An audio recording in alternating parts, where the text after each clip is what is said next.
Hello, good evening. Can you hear me okay? Great. My name's Joe Blankholm. I'm an associate professor in the Religious Studies Department here at UC Santa Barbara.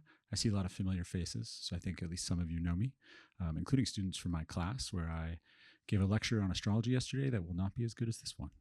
I'm really looking forward to this. It's my pleasure to introduce Dr.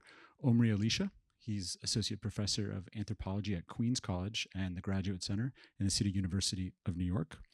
Dr. Elisha is the author of Moral Ambition, Mobilization and Social Outreach in Evangelical Megachurches, which is published by University of California Press in 2011. He's also authored numerous essays on North American evangelical revivalism, religious activism, ritual performance, and astrology. In the past, Dr. Elisha has received the Society for Cultural Anthropology's Cultural Horizons Prize, and he's been a young scholar in American religion, which is a fellowship program that's hosted by the Center for Religion and American Culture in Indianapolis. I'm also an alum. I'm not sure I see any others in the room right now, but we have some on campus.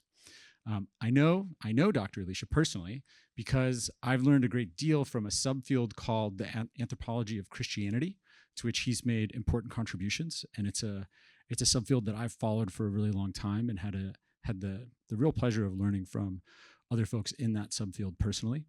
And he and I reconnected this past year when we were talking about his fascinating newer work on astrology, and I'm so glad that he's able to come here and present on it.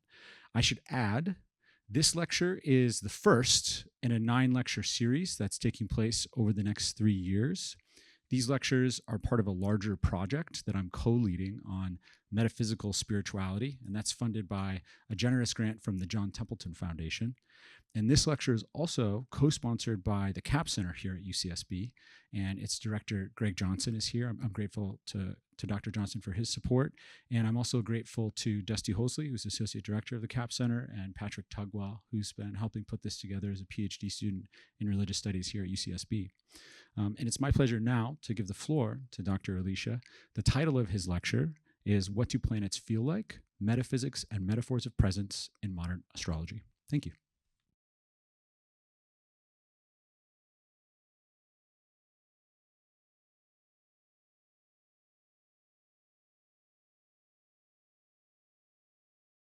Thank you. It's a real pleasure to be here on this beautiful campus on this beautiful day. Thank you all for coming. Thank you very much to the CAP Center, to Greg and Dusty and Patrick for all of your work. Patrick especially also for lending me your laptop for tonight. Thank you to the Templeton Foundation for being righteous and holy. And big thanks to Joe Blankholm for generously inviting me to be here as part of this conversation. And I didn't even realize until now to help you initiate this conversation. Being the first in a lecture series is sort of a mixed blessing. It means that either by the end of the 9 lectures, you'll completely have forgotten that I came, or I'll set the bar so high that everything else will pale in comparison. Either way, I'm okay with it. It's a good outcome. I'm going to jump into it because I have this timed, very tight 45 minutes.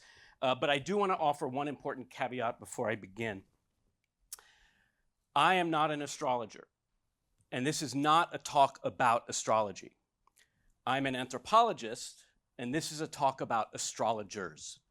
That's an important difference that we can talk more about later, and there are various reasons why I'm saying it. But there's one reason in particular that I want to highlight, which is to manage expectations, especially if there are those of you, and I imagine there are, who are astrologers yourselves or study astrology or have a lot of experience with astrology. The reason I say that is because this is not a comprehensive talk, and it's also not a particularly technical one. This talk is an inquiry into a particular experiential dimension of the practice of astrology as it's been described to me by dedicated practitioners. This means I may say, if you have a background in astrology, I may say some things that don't match up with your experience. I may omit things that you feel are important. You may say things to yourself like, well, I don't believe that. Or, what about secondary progressions? Or, well, that's not true if you're using a whole sign house system, whatever it might be. All I ask is your patience, hold your horses, holster your pistols, I'm happy to talk later about the nuances of ethnography as a genre, in which you get really deep into some things, but you can't necessarily cover all things.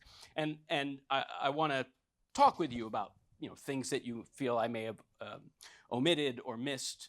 But again, don't if I fail to mention a particular branch of astrology that you think is relevant or a particular technique, it's only because I'm focusing on this particular aspect of what I call sort of the spiritual lives of dedicated astrologers. So with that, I will jump right in. The sky was a thick, warm haze as I made my way to an early breakfast at a remote spa and retreat center in the southern Colorado desert. Hidden in plain sight in the vast expanse of the San Luis Valley, it was a modest but satisfying oasis, complete with hot springs, a stone labyrinth, not unlike the one that you have here on campus, and other New Age accoutrements, nestled among southwestern-themed aspenwood cabins, yurts, and teepees. An ideal setting for a 4-day astrology workshop. I walked from my cabin to the communal dining area, where I was greeted by a light buffet of assorted yogurts and baked goods. On the table in front of me, a curious machine dispensed pancakes like sheets of copy paper at the push of a button. I was so taken by this marvel of culinary engineering that I didn't see Eric, one of some 24 astrology aficionados in attendance, standing quietly beside me. I was startled by his presence, but even more by his silence. The young Midwesterner was normally an effusive conversationalist, never at a loss for words. But this morning, he was notably withdrawn. His usual chattiness was replaced with a heavy, unsettled air. At first, I assumed he was probably exhausted from a night out under the stars. The previous evening, the astrologers who led the retreat took us all out to witness a spectacular view of what they called the living sky in all its brilliance. We located planets and constellations, traced the path of the Milky Way, and watched the Perseid meteor shower. Some participants stayed up until 3 a.m. to mark the hour of a solar eclipse.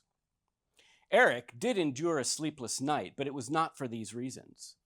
What kept him awake, he explained as I poured coffee into a paper cup, was what he described as a visitation from the planet Saturn. He didn't say much more at the time, and I didn't want to add to his unease, so I left him alone to recover and regenerate.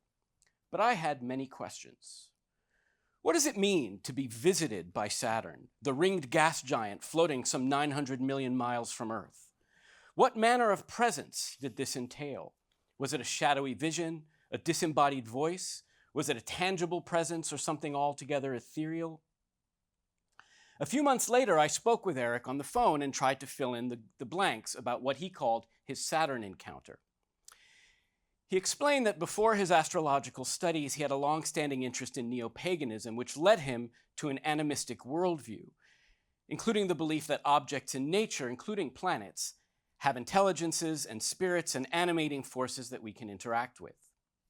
That night in the desert, the previous night, Saturn had given Eric an assignment to make a talisman from a stone already in his possession, which would be activated at a later date.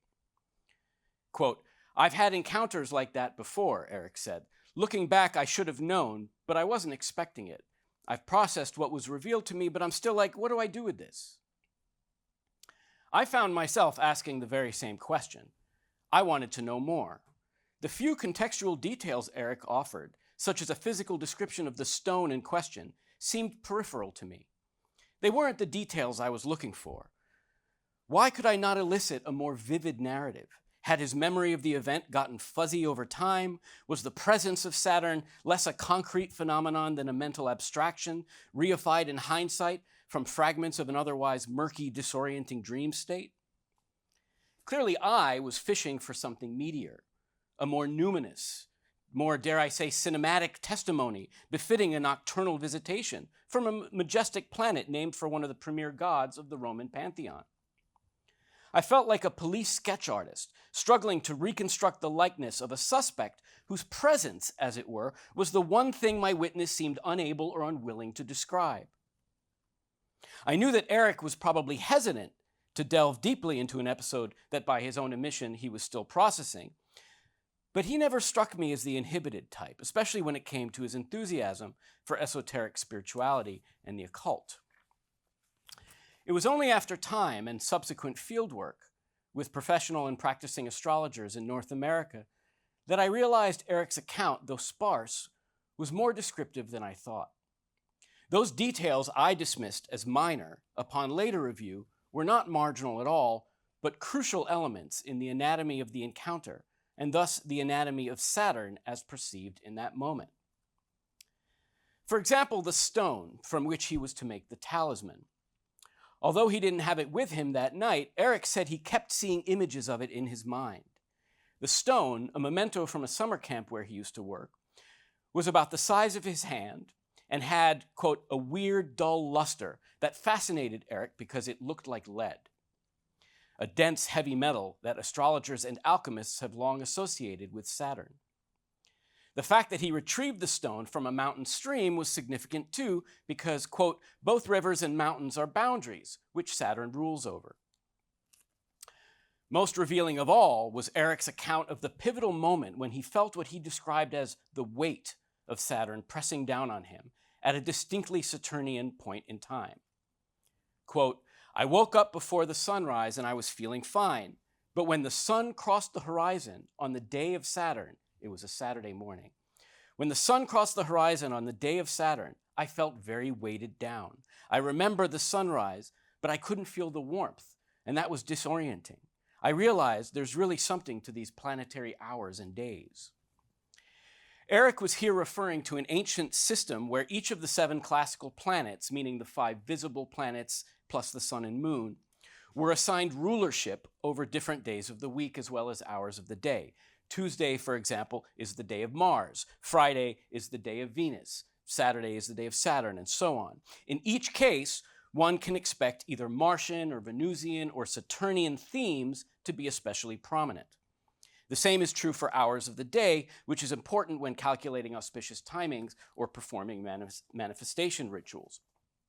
Point is, it was no coincidence, astrologically speaking, that the moment of peak intensity in Eric's encounter with Saturn occurred on sunrise on a Saturday, a Saturn-ruled hour on the Saturn-ruled day.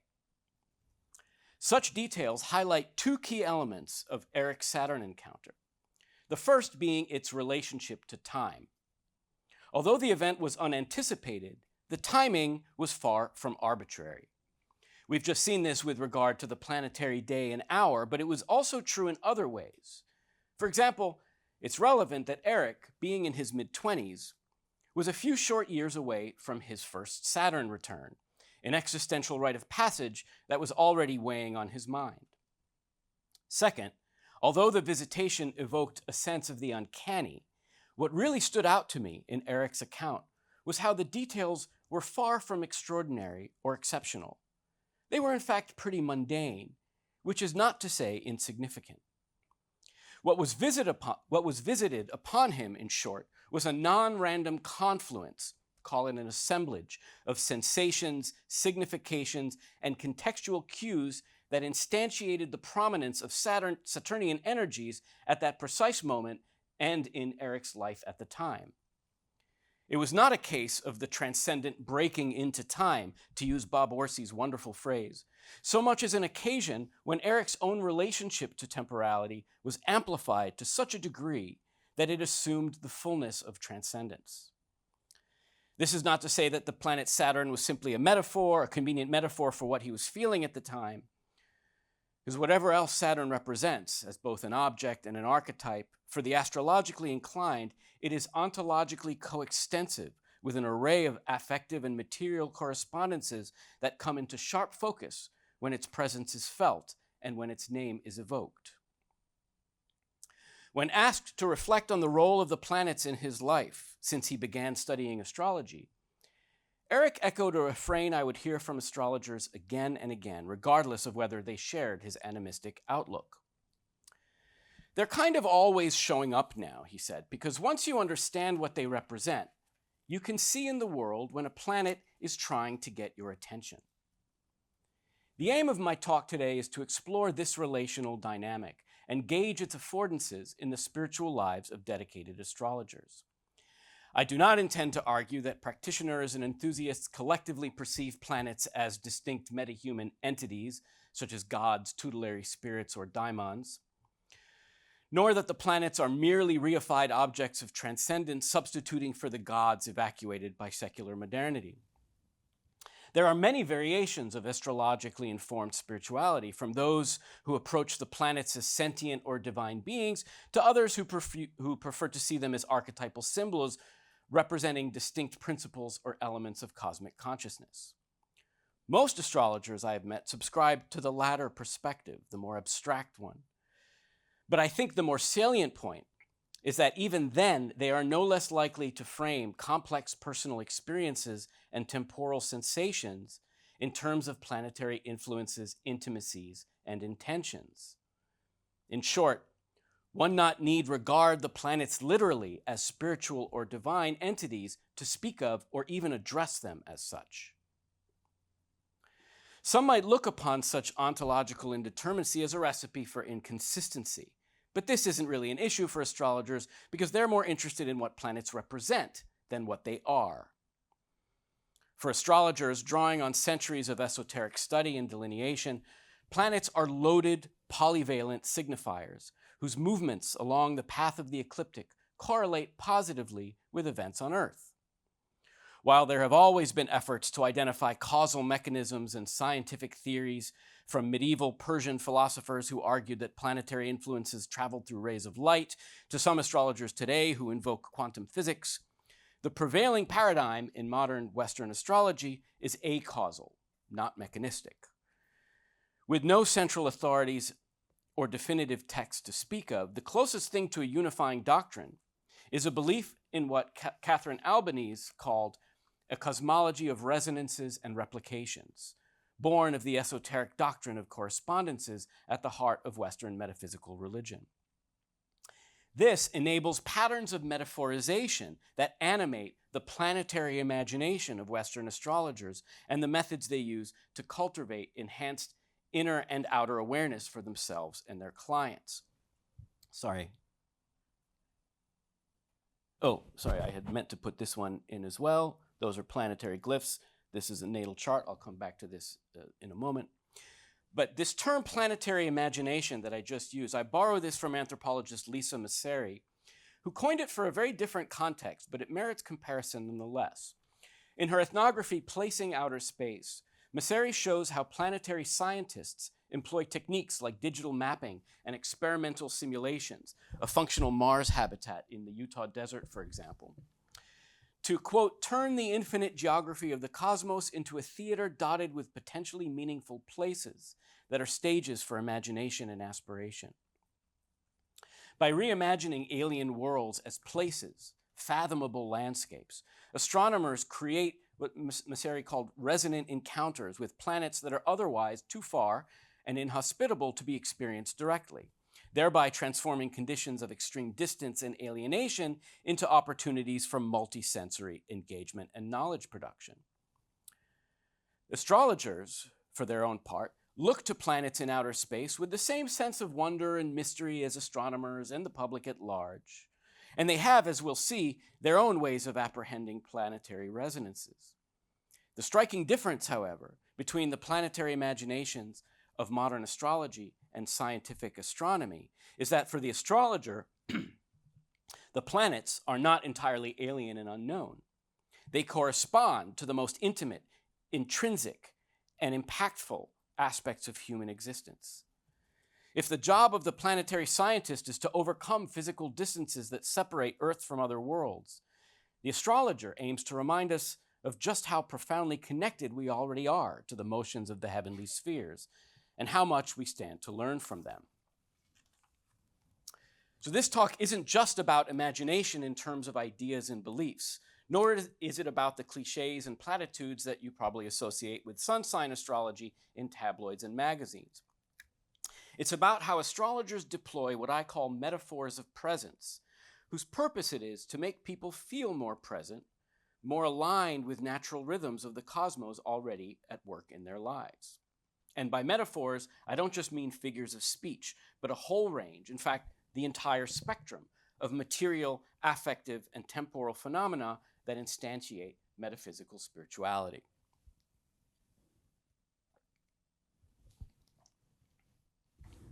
Western astrology today is a multifaceted cultural domain with diverse commercial, literary, occult, and therapeutic applications. Long dismissed by critics as everything from a quaint superstition to dangerously fraudulent pseudoscience, it is nonetheless an enduring staple of Western metaphysical religion. From private consultations to syndicated horoscope columns, not to mention a multi-billion-dollar app industry, millions of Americans look to astrological predictions and insights for comfort, guidance, and amusement. Horoscopic techniques and software are more accessible than ever in the digital age, and in recent decades, astrology has become especially popular among people of color and in the queer community, where spiritualized discourses of self-actualization, acceptance, and empowerment are particularly resonant. Since 2017, I've been conducting research among North American astrologers, including professional consultants, published authors, and students and teachers and content creators, all practitioners for whom the grammar of astrology is not limited to zodiacal stereotypes, but encompasses a wide array of horoscopic techniques and symbols and interpretive traditions and modalities of care. For these astrologers, the essence of the craft is the ability not just to master the esoteric intricacies of astral divination, but to make them accessible to lay audiences and clients, translating complex configurations into straightforward and compelling narratives. To do this, astrologers build on a highly versatile symbolic and communicative repertoire, including a variety of personifying metaphors. This is particularly evident when it comes to conversations about the planets. My first astrology teacher, John Marcusella, once described the 2015 Pixar film Inside Out, in which human emotions such as anger, joy, and fear appear as characters inside the mind of a young girl, as an apt illustration of, quote, exactly how astrology works. The planets in one's horoscope are like these characters in that they represent different archetypal elements of human consciousness. They are, as Marcusella said, voices in your head. Venus is the voice of pleasure, Saturn the voice of discipline, Uranus the voice of defiance, and so forth. The better acquainted we are with what each planet symbolizes in our natal horoscopes, Marcusella explained, the more we learn to hear these voices and anticipate their meaning in our lives, both with respect to our own psychic complexes as well as external circumstances beyond our control. Many astrologers rely on dramaturgical metaphors as well, in which the planets are conceived as different characters in the plays of our lives. In this view, the natal chart, here's an example of a natal chart, and the glyphs represent the planets, for those of you who are unfamiliar with this. In this view, the natal chart as a whole represents the script, or sometimes they'll say the theater of your life, and the planets represent all the actors in their respective roles. This can refer to actual people, such as family members and partners, but also anything that exerts agency by moving one's biographical plot line forward, from personal traits to external opportunities, conflicts, and challenges. Each source of agency acts according to the archetypal qualities of the planet with which it's associated and where the planet is located, which sign, which house in an individual birth chart. When I interviewed Louise, a veteran astrologer and Jungian psychotherapist, she put her own spin on this imagery by describing the natal chart as a little bit like a game of Clue, and the planets are the characters playing a role in your life, and they act differently depending on where they are. You know, like the colonel did it with a wrench in the library. People of a certain age will appreciate these pictures. To be sure, such metaphors are heuristic devices first and foremost. They mainly serve to illustrate interpretive principles at the heart of birth chart analysis, especially among so-called psychological astrologers like Louise, who draw heavily on concepts from Jungian depth psychology. These metaphors are elements of an elaborate symbolic and technical language that astrologers use to convey diverse themes, processes, and emotions without necessarily implying that the planets themselves are sentient beings, let alone volitional agents. In short, these metaphors say more about astrological epistemology than about the ontological commitments of astrologers per se. And yet, the story cannot end there, as there are areas of astrological practice where the lines between metaphor and metaphysics are nearly indistinct. This is partly because of the power of metaphors, linguistic and otherwise, to shape human cognition, motivation, and experience. But it's also because of how planetary metaphors actualize the metaphysics of astrology. I've often heard astrologers say that, quote, the universe speaks in metaphors, a comment that could be read in purely semiotic terms, but only at the risk of ignoring the underlying cosmological claim. The idea that all manifestations, no matter how figurative, abstract, or mythical, are ultimately, in some sense, literal, concrete, and empirical because they occur within webs of cosmic correspondence that are the very frameworks within which lived experience is meant to be situated. This is especially apparent in the use of mythic metaphors that emulate ancient sensibilities by referring to the planets as gods. A language that at once gestures toward ritual devotions from around the world and reinforces the notion that the planets, like deities, embody universal forces that, judging from their power in our lives, could reasonably be called divine. Indeed, the identification of planets with mythical gods and spirits, not merely in name, but in essence, if not in form, goes back thousands of years. Priests and diviners in ancient Mesopotamian, Greek, Egyptian, and Mesoamerican societies viewed the classical planets as manifestations of divine will, celestial messengers whose visible changes in declination, direction, and speed could be read as omens that predicted everything from the weather to the fates of kings. In the Vedic tradition, planets are karmic agents as well as indicators, directly associated with deities in Hindu cosmology, and capable of exerting positive or malefic influences in human affairs. The Sanskrit word for planet, graha, translates literally as the one who seizes or grasps, reinforcing that sense of metahuman personification and presence. While modern Western astrologers typically adhere to a more abstract Neoplatonist cosmology, where the universe is a container for a supreme yet diffuse consciousness of a higher mind, the tendency to imagine the planets as either gods or metahuman entities of one kind or another has hardly evacuated from the scene, especially insofar as the attributes of the planets/gods are thought to conform to observable archetypal patterns in world events. Take Anne Ortley, for example, an internationally recognized astrologer who, like many of her contemporaries, draws on an eclectic mix of intellectual and spiritual influences in her astrological readings. Sitting in her home office in Manhattan, I asked how she conceives of the astrological planets. And here's what she said. I think they are live, energetic beings. They've been worshipped for centuries, so they all have a personality and an energy to them. What we watch as astrologers is how they're dancing in the heavens, and then we look for it down here on Earth. I like to think of them as people because I think it makes them more personal. So you're looking and you're talking to Mercury and you're talking to Venus and you're talking to Saturn and you're saying to them, so like, what do you want from me? What is the dance we're doing now? Such poetics of intersubjectivity broadly animate conversations with astrologers across a diversity of spiritual and secular orientations. Some insist that planets should only be interpreted as principles rather than energetic beings. For astrologers of this persuasion, one speaks of planets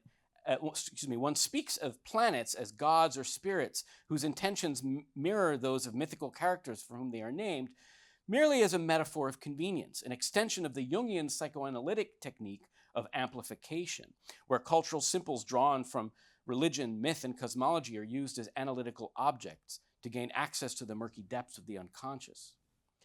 For these astrologers, one can talk of having a conversation with Venus while knowing that Venus doesn't actually want anything from you, but rather represents some archetypal energy manifesting in your life or in the lives of others, be it an unconscious urge, a cosmic force, or a karmic pattern.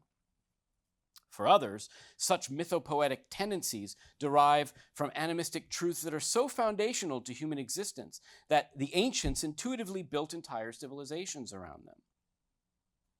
I suspect it's fair to say that many astrologers fall somewhere in between these positions, rarely confining themselves to any one stance on the subject, since it has relatively little impact on the work of interpreting sky charts. That said, a major revival in recent years of so-called traditional astrology, especially Hellenistic, medieval, and Renaissance era techniques and source texts, has reinvigorated robust classical conceptions of divinity and fate as concrete expressions of a transcendent will.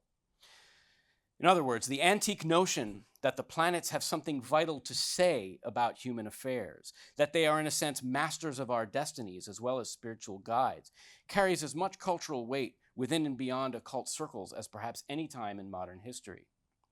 Add this to the growing popularity of magic, divination, witchcraft, and neo-pagan ritualism, and it's hardly surprising that the planetary imagination of astrologers today should veer so consistently toward the numinous, toward the notion that when changes in our lives align with the motions of the planets, what we're really experiencing is not just our own psychic processes, but, in the words of astrologer Adam Ellenbas, the gods looking us right in the eyes. So my question today is, if these poetics, repeating across a range of spiritual and pragmatic outlooks, are not specific to any one ontological position, in other words, you don't have to be an animist or a Neoplatonist to necessarily use this language, then what broader sensibility do they serve to sustain? What exactly do metaphors of presence make present when their source domains are planetary in nature?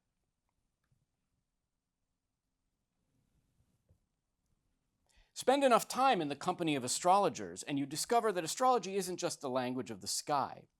It's a linguistic resource in its own right, a shared vernacular facilitating communication and coherence in a community of idiosyncratic specialists. Whether talking about personal relationships, work habits, health issues, decolonization, finances, or current events, one is hard-pressed to find a conversation among astrologers that isn't peppered liberally with astrological terms standing in for any number of topics. At a dinner party a few years ago with some New York-based astrologers, a woman seated next to me said, "I've barely had any good sex since Saturn went into Aquarius." Later that same evening, someone else announced, "I've had Jupiter and Neptune in my 4th house, so yeah, there have been a lot of leaks in my apartment." From the intimate to the banal, the language of astrology speaks to every facet of human experience. For the moment, however, I mainly want to highlight the significance of planets as markers of important or tumultuous periods in people's lives, and the sentiments and sensations to which they correspond. I can think of no more apt illustration than the following short snippet of dialogue, which I overheard in the lobby of a conference hotel in Seattle between two attendees of the annual Northwest Astrological Conference. Speaker 1, "My husband died 5 years ago." Speaker 2, "Oh, I'm sorry." Speaker 1, "Yeah, it was rough. Pluto and Saturn all over my ascendant." If you're fluent in astrospeak, this exchange surely speaks volumes. For the rest of you, some translation may be in order. The ascendant refers to the exact degree in an astrological chart where the zodiac intersects with the eastern horizon at a given moment and location in time. In natal astrology, the ascendant determines what is known as the rising sign. In some delineative systems, the ascendant also determines the cusp of the native's 1st house and determines which planet rules the natal chart. For these reasons, many Western astrologers view the ascendant, rather than the sun sign, as the real crucial indicator of an individual's core motivations, basic temperament, physical characteristics, and the overall life trajectory set in motion at birth, at the moment they emerged from the womb like a rising sun. As for Saturn and Pluto, these slow-moving outer planets are among the most revered and feared members of the celestial pantheon. Saturn, named for the Roman god of agriculture, but even more closely associated with the Greek Kronos, the castrating, cannibalistic god of time, projects gravity based on traditional associations with age and mortality, as well as themes of authority, responsibility, austerity, restriction, isolation, melancholy, and destiny, among countless related keywords. The connotations of Pluto, which is still an astrological planet, despite being reclassified as a dwarf planet by astronomers in 2006, are similarly existential and evoke themes of death, power, transformation, destruction, renewal, and the unconscious. Having both planets all over the speaker's ascendant indicates that they were transiting her first and possibly 12th house for a long period marked by intense challenges and inexorable waves of change, reconstituting her emotional world and her sense of self. Later that day, I shared this little piece of eavesdrop ethnography with another astrologer with whom I'd become friendly as we met for a drink at the hotel bar. She laughed quietly, pressed her palm to her forehead, equal parts amused and embarrassed. "Yeah, we do that a lot," she said. "We use our jargon to say things instead of expressing our emotions more directly. It's silly sometimes." While I recognize my friend's critique as one often shared by astrologers in moments of self-reflection, I'd like to propose a somewhat more generous interpretation. If we are to take astrologers at their word, and as an anthropologist, I'm contractually obliged to insist that we must, then we're bound to acknowledge that in a universe of metaphysical correspondences, of synchronicities and cycles inscribed in the heavens and instantiated in everything we sense and experience, planetary metaphors exist not merely to describe a situation. The metaphors are the situation in its totality. The metaphor is what is happening.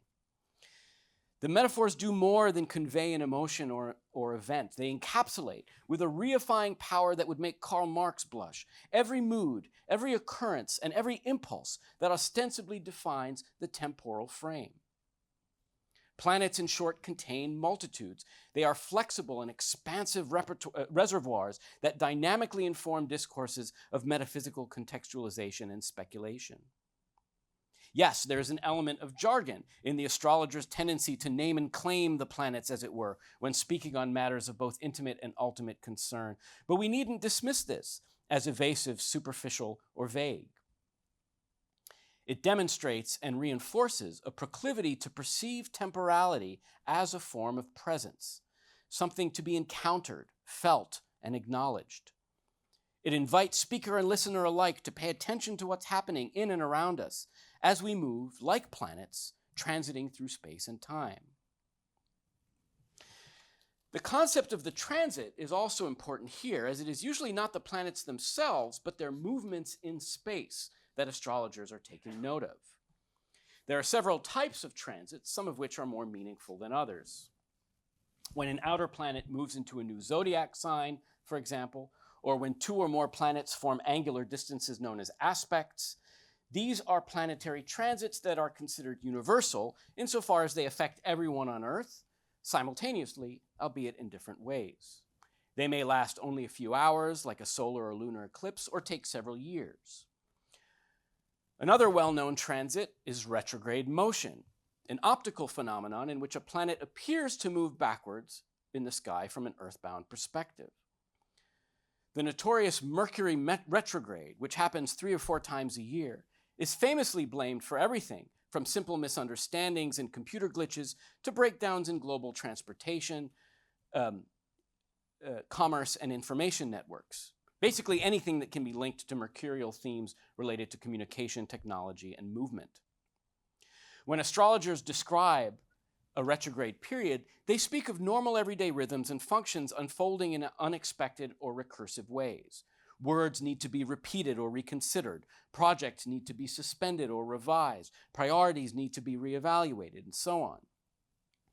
Quick to highlight the positive, astrologers often portray retrograde periods as opportunities to embrace new possibilities, reassess intentions, go against the grain, or just let go of expectations and accept when things don't go as planned.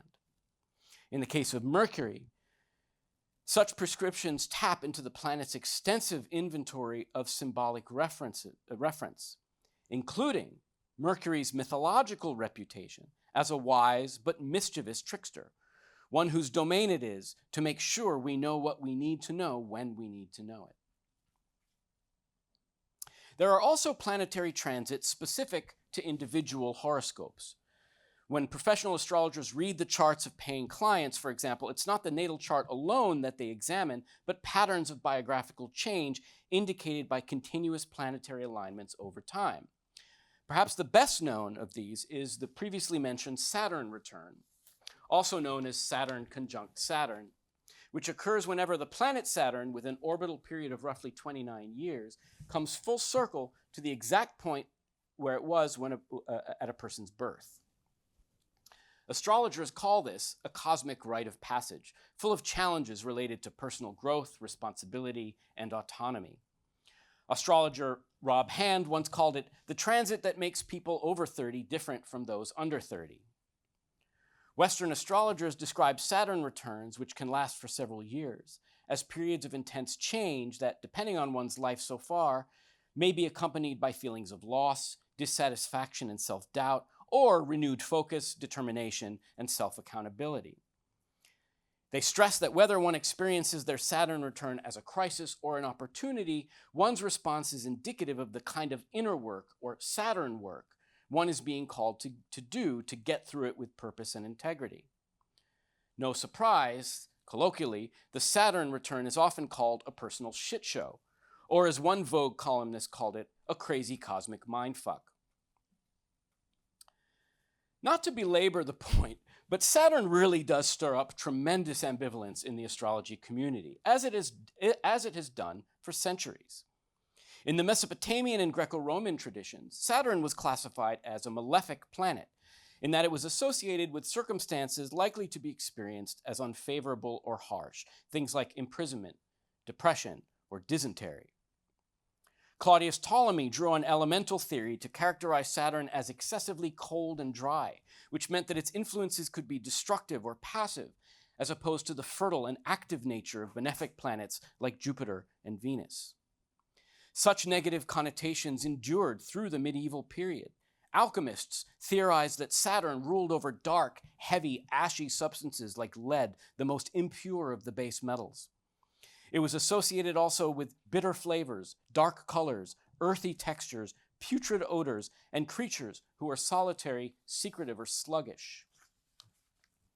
On the other hand, Saturn placements were considered advantageous for people like farmers, architects, builders, priests, and heads of state, and useful in determining the success and longevity of economic and political institutions. The Italian Renaissance scholar and Catholic priest Marsilio Ficino viewed Saturnian attributes like sobriety and discipline as virtues that could be harnessed for the sake of personal betterment and vitality. Saturn's public image got another boost with the discovery of Pluto in 1930, as the new planet named for the lord of the underworld inherited some of planet's more menacing associations. But few modern sources have been as influential in the planet's astrological rehabilitation than the 1976 book Saturn, A New Look at an Old Devil by celebrated Jungian astrologer Liz Green. For Green, the key to unlocking Saturn was to examine how a distinctly Saturnian archetype has functioned throughout history in myth, folklore, and religion to express that part of universal consciousness that compels us to pursue self-development and psychic completeness, even when the journey is mired in frustration, fear, and suffering. Green portrayed Saturn as a psychic process rather than an insurmountable fate, arguing that Saturn, quote, is only inimical to those who cannot understand the educational value of pain. Green transformed Western astrology's image of Saturn from an otherworldly tormentor to an inner teacher, to the point that even today, those less committed to Jungian psychodynamics are still likely to frame Saturnian hardships as daunting but necessary steps on the path of self-knowledge and spiritual growth.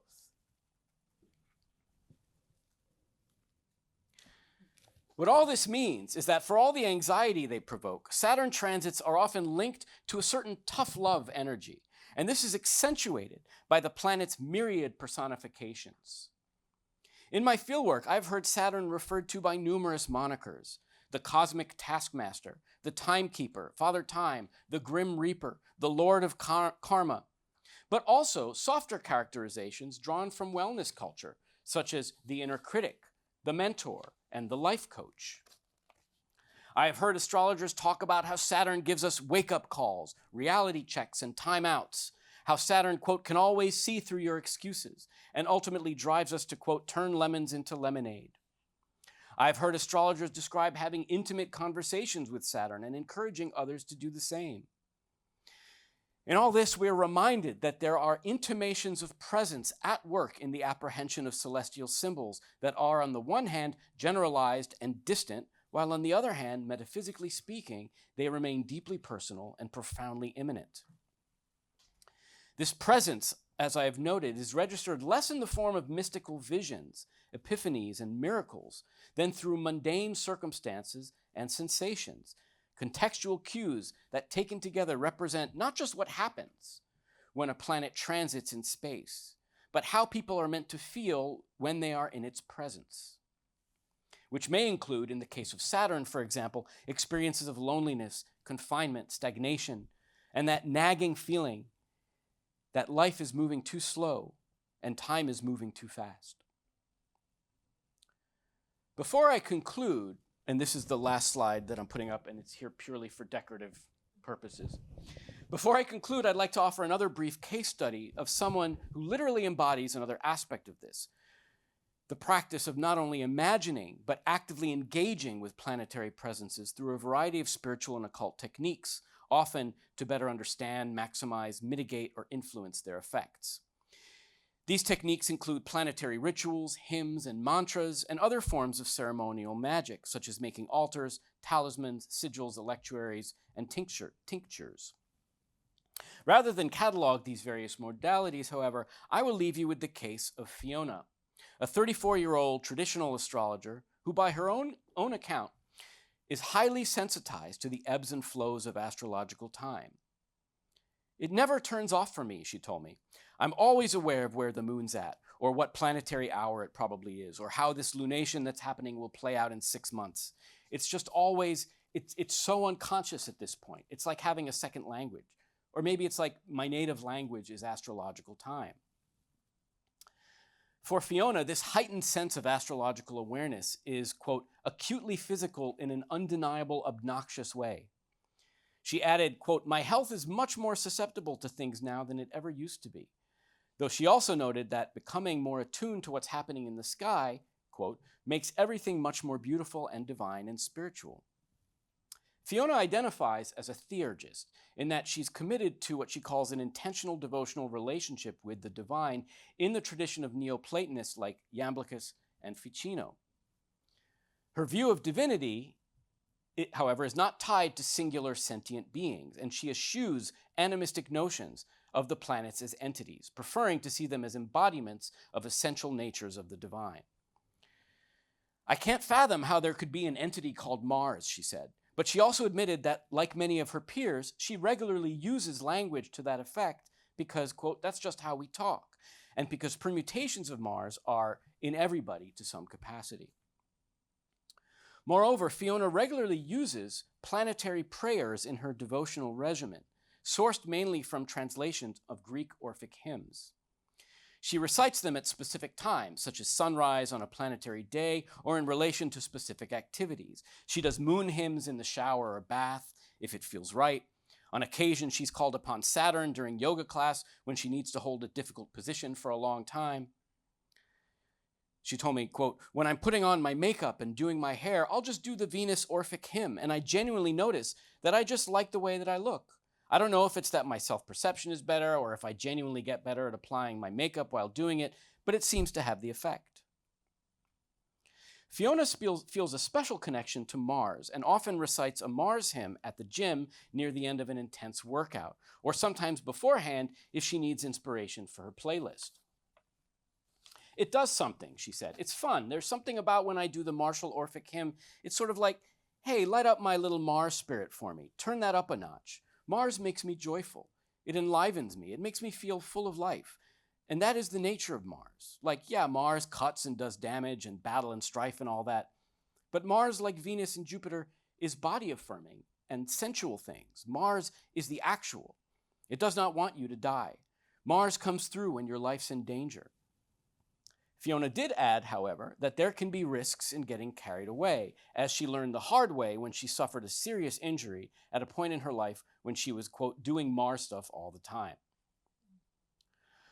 Although she doesn't consider herself expert in astral magic, Fiona makes daily use of talismans and tinctures made from planetary materia, or organic substances that are said to arouse the planets when used correctly. On the day of our scheduled interview, for example, Fiona wore talismans with Mercury and Venus materia specifically designed for help in conversing with academics. There's obviously a lot that can be said about such practices, but what I'd like to leave you with is something she said near the end of our interview.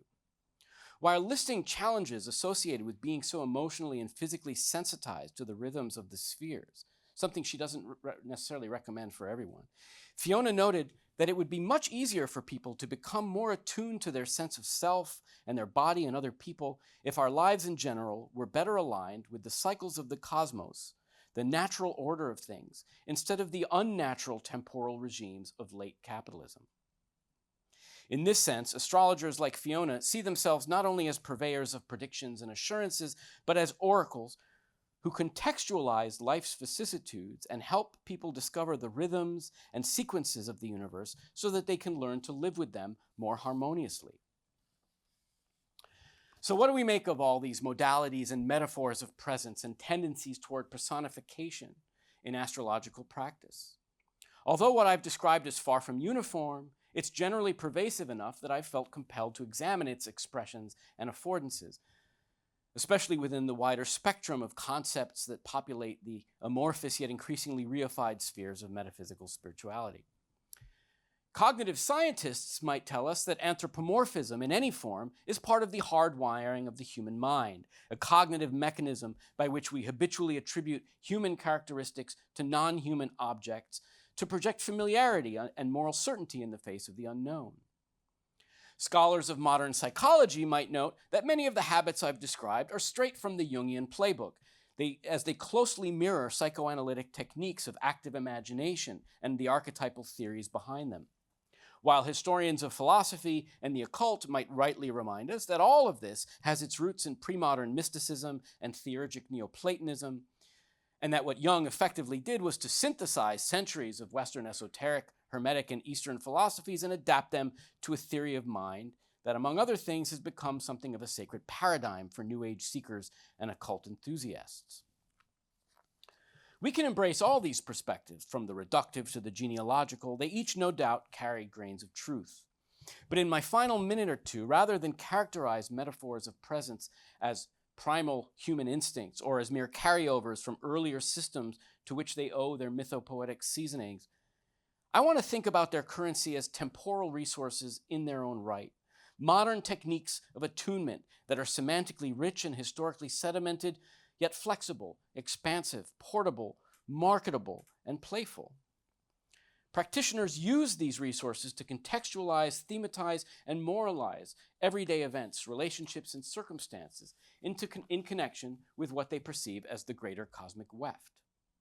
Specifically, I'd argue that planetary metaphors and astrological symbols generally circulate as resources in the performance of what sociologist Michael Flaherty calls time work, a concept that draws attention to the multiple and indeterminate kinds of agency that humans exercise with regard to time. As scholars of religion, we often think of ritual intersections with the more than human or the near human as ways of abdicating or displacing human agency. Paul Johnson, for example, used the term agent ambiguity to talk about those features of modern religiosity that allow us to feel as though agency is acting through us rather than emanating from us, so that we can be relieved, even if only temporarily, of the burden of knowing that we're acting alone. This too may largely be true, but if there is one other common tenet among contemporary astrologers, it is that astrology itself is not a system of beliefs, but in their words, a tool, a set of techniques for assessing, perceiving, and anticipating qualities of time, or rather human experiences of time, and for determining how, as individuals, we can modify temporal experience by altering our own consciousness and conduct accordingly. So what I'm suggesting is that the planetary imagination of astrologers should not be viewed as merely a byproduct of older spiritual beliefs, but a kind of embodied post-secular discipline that aims to reorient the quotidian self to the inevitable yet negotiable constraints of earthly existence. This effort is informed by linguistic, discursive, and material practices that mediate temporal agency by continually mapping transpersonal meanings onto the passage of time, but also, in an important sense, bringing the present to life making the present feel more present, as it were. This, I would argue, is what happens when the planets are personified and identified with ambient circumstances and energies. Rather than take the individual out of time in deference to the presence of a transcendent being, these practices invite people to be more aligned with the transcendence of being, to enhance their sense of time, and in some cases to liberate them from structures that bind us to unnatural rhythms that leave us feeling constantly out of step. Whether such goals are ever truly achieved, the extent to which they influence the wider astrology-consuming public, and the possibility that the emancipatory ethos of Western astrology in some respects may reinforce the so-called neoliberal episteme are important questions for another day and for another time, though I'm also happy to discuss them in the Q&A. Thank you very much.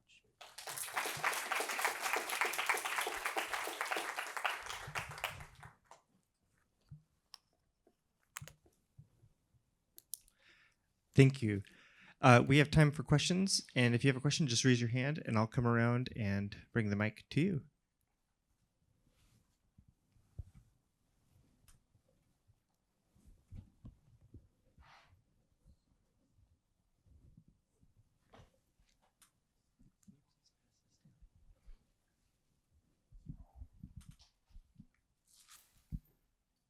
Thank you very much. That was really enjoyable and very well presented, I should say. I enjoyed that.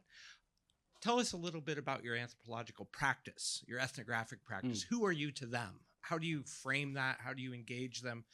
And how do they engage you? You made a quip about the person suggesting she was preparing to talk to academics. I'm guessing that was you. So tell us a little bit more about that interface. Right. Yeah, that's a great question. So,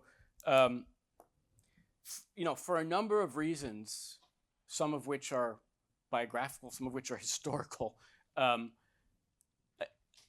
had to do a lot of this project differently from how I like to do ethnography when I was, earlier in my career and didn't have sort of family obligations and things like that.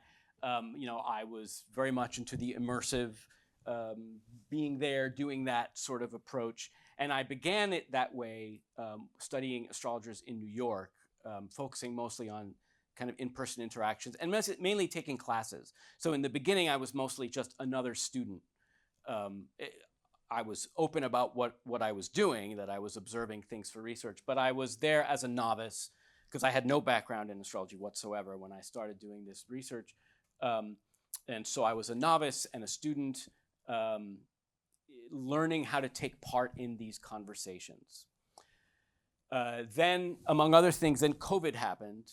And like everyone else, I had to shift into a different register, which was actually for me kind of a blessing in disguise, because that's when I discovered the vibrancy of the online communities. And largely as a result of that, astrology itself. I mean, astrology already had a strong online presence and has always had it. But after COVID, just like in parts of academia, certain types of activities and forms of socialization that used to happen in person just all went on Zoom or all went on Reddit or something like that. That part was harder for me, just to be honest. I don't like being online. I don't like being on a computer. I like being around people. I soak up information better that way. But I did sort of make that shift. And so, trying to be as conversant on social media with, people in the astrology community.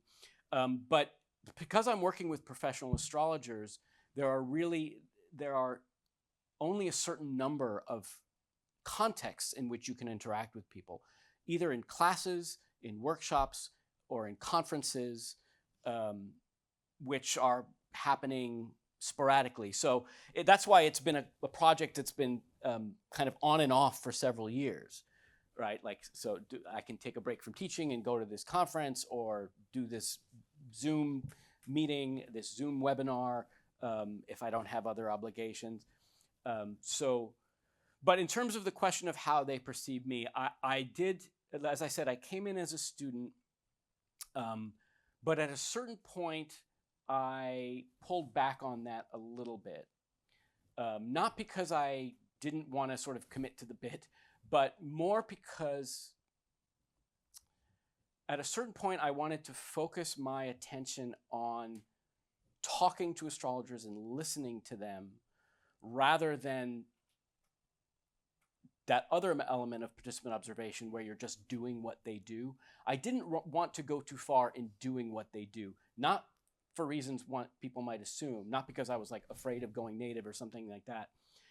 I, at a certain point, began to really notice and take to heart the seriousness with which astrologers view their craft and the stakes that they imagine their work carries.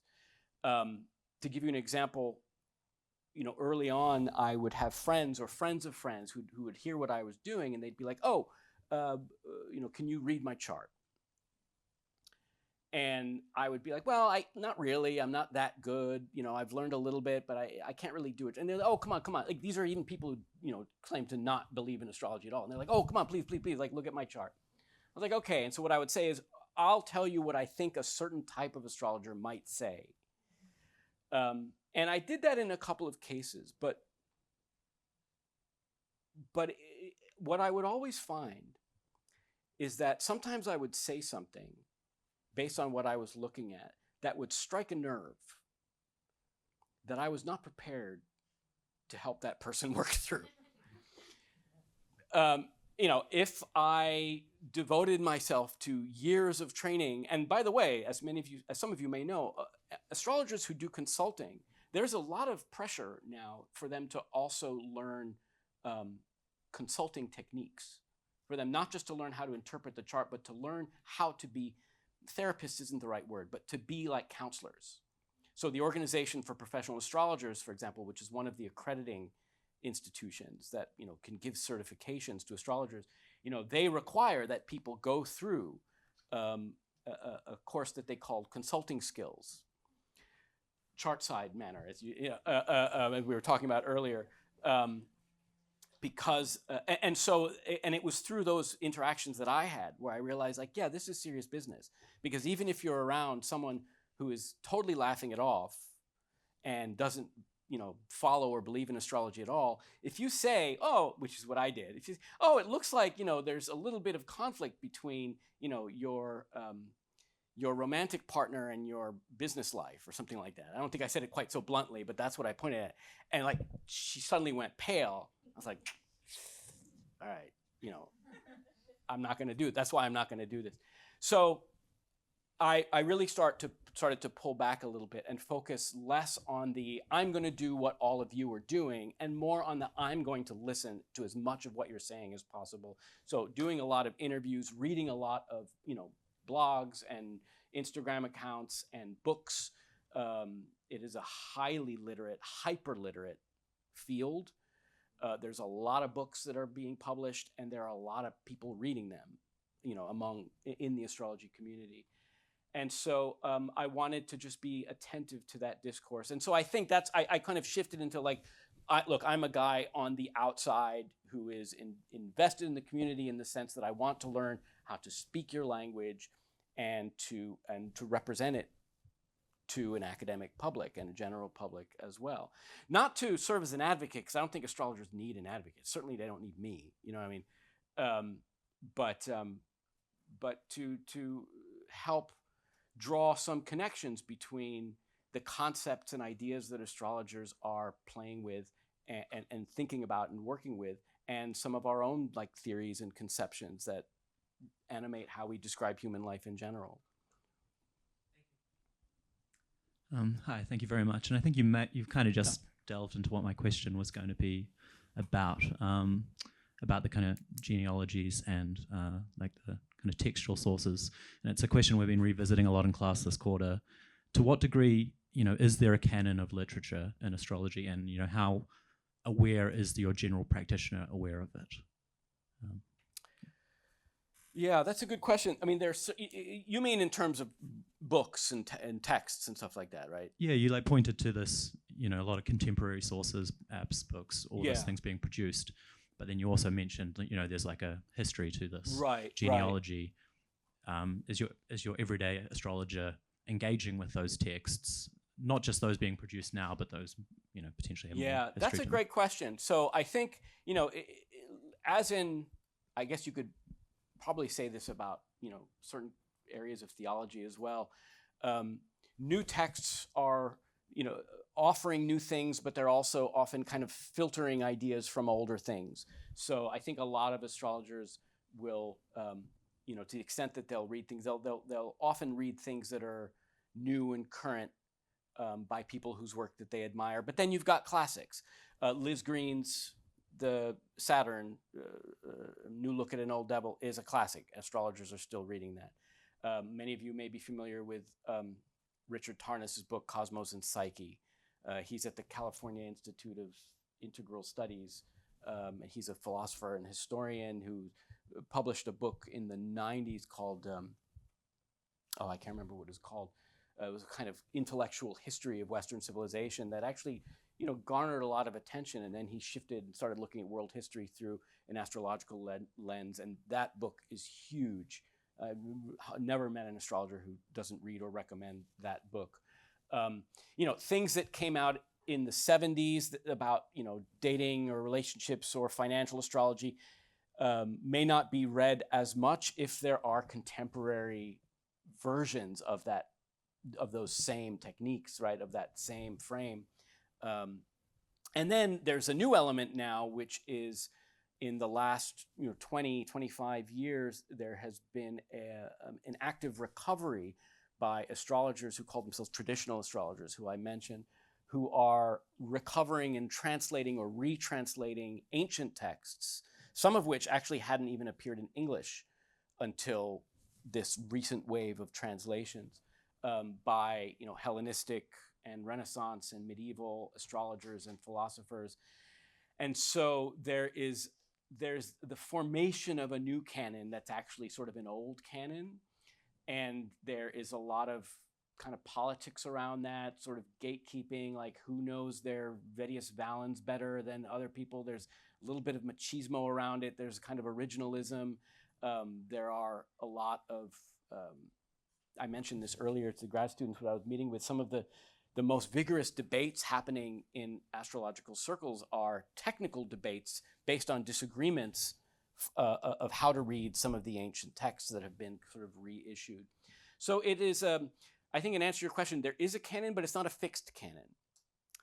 Because unlike the academy, right, unlike what we do, where there are teaching lineages that allow us to solidify a certain canon, we may alter it, we may decide to toss some things out, but in a lot of universities, you go in first year, you teach, you take classes in Western Civ or whatever, and you're teaching a certain canon.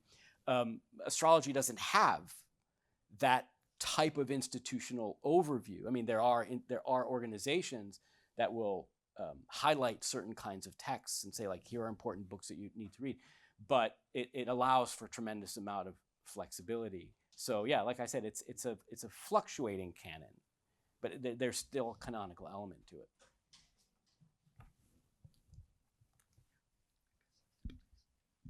Great. So again, thank you so much for such a wonderful talk. This is a follow-up question to the question about the ethnographic method, and it may be a little bit too on the head, but I just wonder whether at any point in this incredible exercise of apparent neutrality and empathy, did you find yourself going native? So yeah, I guess just a question about that, chameleon-like quality of the ethnographer and this distinction that you somehow are able to maintain, but at the same time, you seem so open and porous and understanding of this, and yet there is a sort of subject-object difference, or is there? Yeah. Yeah, that's a great question. That's an excellent question. So first, it's funny. I'm on leave right now, and so normally I would be talking about these things in a classroom, and they would just be sort of coming out because they'd be on the tip of my tongue. I'm mostly at home writing and scavenging for snacks right now, so it's I'm in a different sort of frame of mind. But One thing I would say is that neutrality is not really an issue for me. I think that one of the really important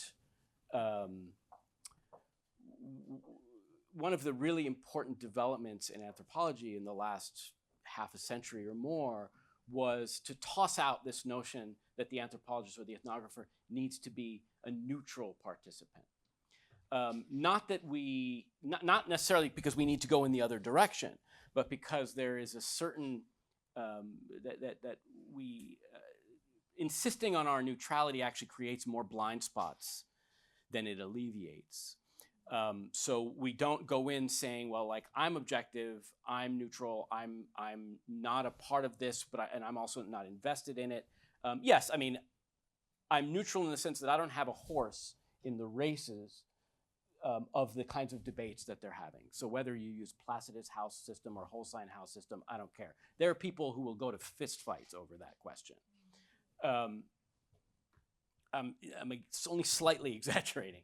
There are some really, really, vigorous and ad hominem attacks over just that very question. But I do. So I acknowledge my own, I guess, biases, which in this case is not so much to say like, well, astrology has to be real or astrology can't be real. It's more like what I was answering to Greg's question, this idea that it's something that these people are doing. It's not something that I should do.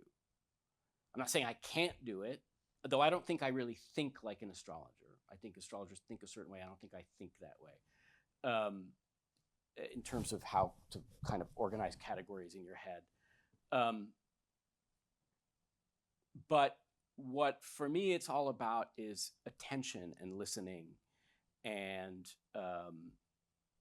as I said before, learning to participate in the language, learning to talk about the things that people care about within the community, learning how to live with the concepts. Actually, so this is going to help me a little bit. I've been reading a book about how people live with concepts, and that is definitely something that I think about a lot in terms of astrologers. The moments when I don't remember how you put it, but the moments of sort of feeling the tug, I guess, of going native are those moments when you live with these concepts and they sort of become real. It's not necessarily a moment of saying, oh, wow, like astrology is real. It's a moment of saying, when, I don't want to get too personal, but I did have a reading once with one of my teachers. He was reading my chart and he was talking to me and he was looking at something, and he asked me about. He was looking at something and he went like this, and I thought, yep. It's like whatever you just saw in relationship to the thing that we were talking about. I was like, you're absolutely right. And so, and in that moment, right, I kind of felt the tug. I felt the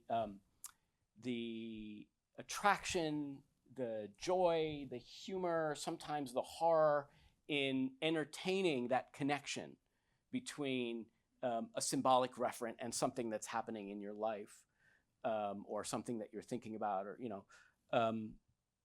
I think that there's a ludic component to it. It's fun. It is a way of thinking with symbols that people enjoy. That's why I said, like, that's why friends of mine who are not into astrology and are very vehemently kind of whatever you might call it, positivists or skeptics or whatever like that, they love the notion that that their Uranus is doing something and that's why they quit their job or something like that.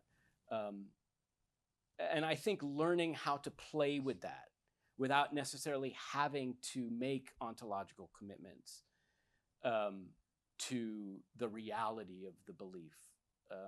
I think you can and you can. I think Susan Harding once said famously that ethnography is the space between belief and disbelief, occupying that space.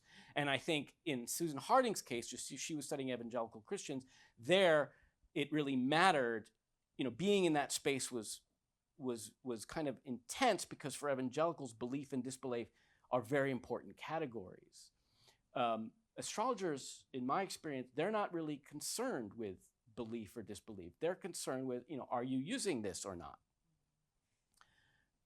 And so when people ask me, like, do I believe in astrology, which people invariably do, I say, well, it's not really about that. It's a question of whether I use it or not. In my own life, I don't really use it. But occasionally, like many of you, I assume, because I'll look at the app on my phone.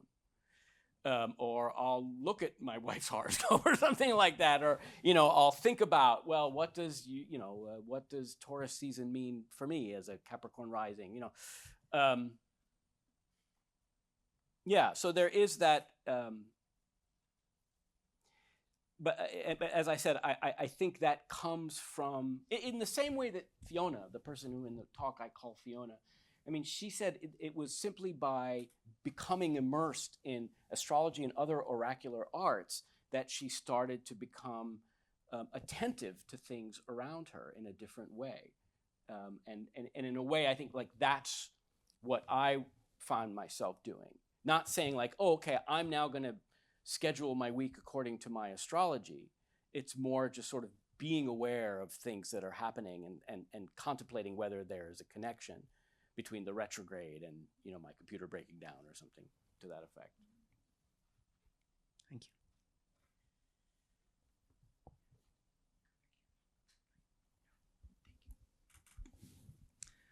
Hello, thank you. I'm a practitioner. No, I'm just kidding. By that, I mean I have the apps on my phone. So you just mentioned something about like the ludic quality that maybe would lead someone to like leave their job or something like this, in passing. Mm-hmm. And it reminded me of this. Maybe it was actually Fiona who said that there is a kind of anti-capitalist element to this alternative temporality. And of course, as Marxist theorists have said, capital is actually all about remaking time in a particular way, like the kind of temporal ordering of our lives.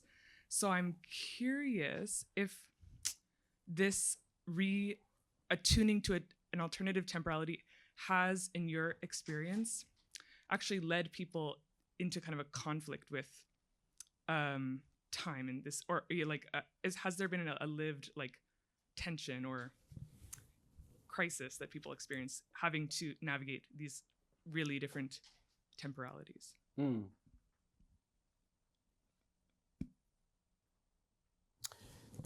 Yeah, that's an interesting question. I'm thinking about it.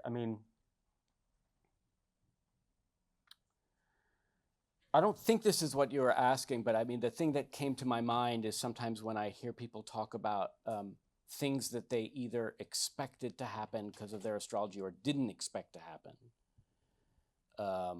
And there being a certain dissonance there, like I didn't expect to get sick, or I expected that I would have kids this year. Or I thought that, that I would have job opportunities that, that didn't emerge. There's that sort of tension.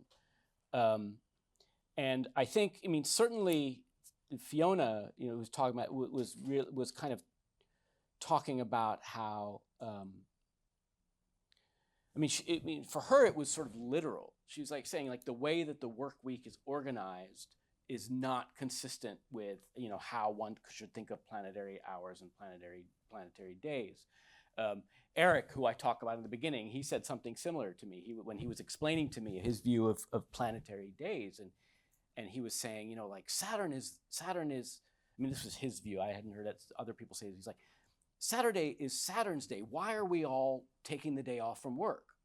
Right? Like Saturday is supposed to be Saturn day. We should all be working. Like it's discipline. Like he was suggesting that there's something off in the way that we've organized our time once our sense of time became sort of untethered to the movements of the stars and of the planets. So I hear those elements. And I think that there's a bigger issue, which I haven't really explored in great depth, but I might if I kind of look through material and see it, which is the way in which time now, like the historical moment that we're in, has become particularly challenging in terms of allowing people to meet certain life life cycle expectations that used to be, that used to be taken for granted. In other words, the idea that in the 21st century that you would have so many people in their late 20s who are careerless and unemployed, when they would have imagined that like they're inching towards their Saturn return would be an opportunity for them to cement themselves, like that they would already be in a job and they would already have moved out of their parents' house, and they would now be taking that next step into adulthood, like fully owning themselves. And that, so I think again, I haven't seen this that much in the material, but I suspect that there is a lot of alignment between a sense of longing for a certain kind of rhythm of time as dictated by the celestial sphere, and the disconnect of a kind of neoliberal late capitalist, not just our daily time regimes, but our life cycle expectations, like what we can expect to happen to us at different stages in our lives. So that's a great question. Thank you so much. Like, moving on from that, I think my question's related, and I've been studying astrology for almost 27 years now. Like, I studied in London, I've studied here, I studied mainly psychological astrology, and then I went to like the London School of Astrology and learned a lot of different approaches, especially horary is a big deal over there. But I was, I'm fascinated by the return to traditional astrology, like that you pointed out, and just really feel like I've been fascinated by that question, and kind of coming from a similar perspective as the one that you had kind of offered of like, this sort of anti-capitalistic phase that we're in, and the return to this form of astrology that is very much based on kind of empirical observations of the natural movement of things, the seasons, rites of passage, thinking about collective rites of passage among generations. And I'm wondering whether that could be something that's longed for, almost at the expense of like not treating the more modern planets like Uranus, Neptune, Pluto, the outer planets that are not visibly observable. Like in some forms of traditional astrology, they stop at Saturn. Saturn's the outermost. And we have a lot more mythic and philosophical foundation for the planets all the way up to Saturn than we do Neptune, Pluto, Uranus. And as you said, Pluto's off, some of Saturn's symbolism has now been offloaded to Pluto in a sense, but like the return, that desire for more simplicity, I guess, but then also more of a sort of smaller scale, but more observable scale of connecting with the cosmos, with each other. I wonder if there's something that's desired, because I'm seeing more of that than like before, when psychological astrology and the Jungian sort of preoccupations were very, very intense, like in the late 90s, early 2000s. Now that's almost too abstract, and there's like a kind of interest in the concrete, like the materials, going back to what is Saturn. Saturn is lead versus Saturn is something more abstract and archetypal. So I'm wondering if that's something you're observing maybe in this trend, and what that could correlate to with respect to just attitudes towards capitalism or towards, collective experiences, collective rituals, or their lack. Yeah. That's a great question. I think, the short version is that, and I'm not saying that this is the only thing, but when I think about this very sort of enthusiastic embrace of what they're now calling traditional astrology, these kind of newly revamped older forms that are more about the concrete, that are more explicitly predictive, that are more kind of put more emphasis on external potentialities and not just psychic processes, that are more magical. Not all traditional astrologers subscribe to magic, but traditional astrology kind of lends itself to sort of magical explorations. The thing that I have been interested in that, especially given how many young students or people of like sort of Gen Z and whatever else comes after that and millennials sort of are attracted to it, is how it is this way of, it offers a vehicle for self-authorization because it is so technical, because it is so precise, because it relies on a canon, to come back to the canon, it relies on a canon that is not being gatekept by university systems, right? It's not saying like, well, this is where you have to go to study these things. No, you can just find a class or just find an occult bookstore in your town or whatever, get these books and study them and go online and think. So there is a way in which these techniques and disciplines are being kind of democratized and personalized, and allowing people to become authorities in a way that are, coming back to what I was saying before, in a way that sort of our current intellectual and economic system is providing fewer opportunities for. Because as you may know, I mean, a lot of, I don't know the numbers, but many of the astrologers and students of astrology that I've encountered are people with college degrees and sometimes people with graduate degrees or who started graduate school and then left, or something like that. Highly literate, educated people who sort of they like the idea of being kind of like academics and being like scientists, but in a parallel world, right? It's not that they want to be, we were talking about this earlier, it's not that they want to be part of academia. It's not that they necessarily want to be embraced by the scientific community, but because they view astrology as being, both in intellectual and empirical, as well as a magical and oracular field, they want to achieve that sort of an equivalent level of legitimacy. And I think that becoming schooled in those techniques that no one outside of the world of astrology knows, I think is very empowering for people. And that's why I'm always struck, like looking at on social media, these arguments that people would get over these little tiny details that nobody understands, really, really arcane technical elements of, say, Greek astrology or something like that. There's a certain bravado that goes with that. It's, as I said, sort of very empowering. So that, and I think it is not, I think the fact, just coming back to this sort of cynical notion again, but the fact that we are in a state in history when, the labor force, especially the intellectual and creative labor force, is not as accessible as it used to be, I think is also contributing to that. Thank you. Thank you, Omri, so much. And thank you all for coming. Thank you. Thank you.